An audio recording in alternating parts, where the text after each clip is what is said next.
back to my channel. My name is Stacy and this is Wine and Dip. So today I'm doing a really cute peppermint mani and I'm using Vividip liquids and JNI powders. Yeah, JNI. And that's Jude Nail. I think it stands for Jude Nails It. And this is the first time I'm using Jude Nails It powders. I purchased the mint, I think it was like a peppermint sub bag, I guess you could call it, or maybe just like a holiday bag. And I got the 3 colors that come in it, and today I'm using 2 of those colors. I'm using Raspberry Mint Julep, which is the color that I'm dipping my thumb into right now. I love this color. It's pulling kind of reddish, maybe it's kind of pinkish in the camera, and it's so pretty. It's got this like blue sheen to it. It's gorgeous. And then I'm pairing that with Holiday Moments, and that's the exclusive dip that came in this holiday bag. So I'm doing the Raspberry Mint Julep on my thumb, on my middle finger, and then on my ring finger, and then I'm going to do some stamping on my ring finger of a peppermint. So it kind of ties in the whole peppermint theme. I was really excited to do this mani. It's my first holiday themed mani of the season, so it was a really good one. And I do go out of frame a little bit during this mani, but I did cut some of that out. So I'm showing you doing the first dip of each color slow, and then I'll nail magic through the additional dips. So I do a couple dips on my thumb, actually on every single finger. Some fingers I do 3 and some fingers I do 2, but I'll nail magic through the dips after the first one, so you can take a look. So I will be back when I'm ready for some clear encapsulating.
So I wanted to pop back in really quick and just talk about how my nails are prepped. I have builder gel over tips that I filled in with dip powder, and then on top of that is a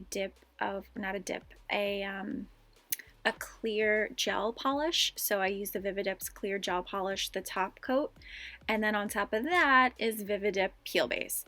So I don't know if you've noticed, sometimes my coverage isn't great. Like even though I'm putting the dip across my whole nail, you could really notice it on my ring finger. You'll see like spots that are missing. I think that's because I'm trying to put base on a shiny, smooth surface versus a rough surface where base would typically stick to your nail better. I think that's what it is. I'm really not sure. If you know what that is, please let me know, but that is my current theory. So I just work through it. I know that I have a very smooth surface that I'm trying to adhere base to, so I just do multiple layers. So this is the glitter ombre portion, and I did the glitter ombre on my middle finger, and I ombre'd from the bottom. So I concentrated most of the glitter on the bottom of my nail towards my cuticle, and now I'm just pushing some of the glitter that was at the top of the nail down towards the cuticle, so it thins it out and makes it look more ombre-ish. So I will let you watch, and I will be back.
wanted to pop back in. I just finished my clear coat and then I did my activator, and now when I come back I have actually already done my right hand and I'm ready to do my left hand to complete it.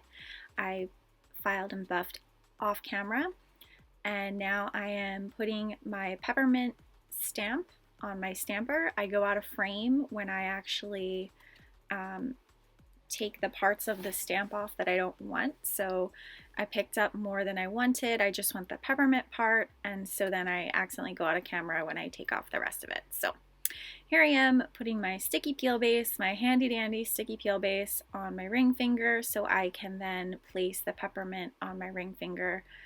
I really love this sticky peel base. This really is a game changer. If you don't have sticky peel base, I highly recommend it. I'm sorry, I don't know why I just called it sticky peel base. It's not peel. It's just sticky base coat. And it's a game changer. You can use it for decals and you can use it for stamping. It only takes about 10 seconds to dry, and then I'm ready to place my peppermint on my ring finger. So I'm going to do that, and then I'm going to go ahead and put the smudge-free top coat and let it dry, and then once I let that dry, I'm able to activate and do my top coat. So I wanted to take this time to thank you. I hope that you made it this far in the video. Thank you so much for watching, and enjoy watching me finish up this mani. Have a lovely day.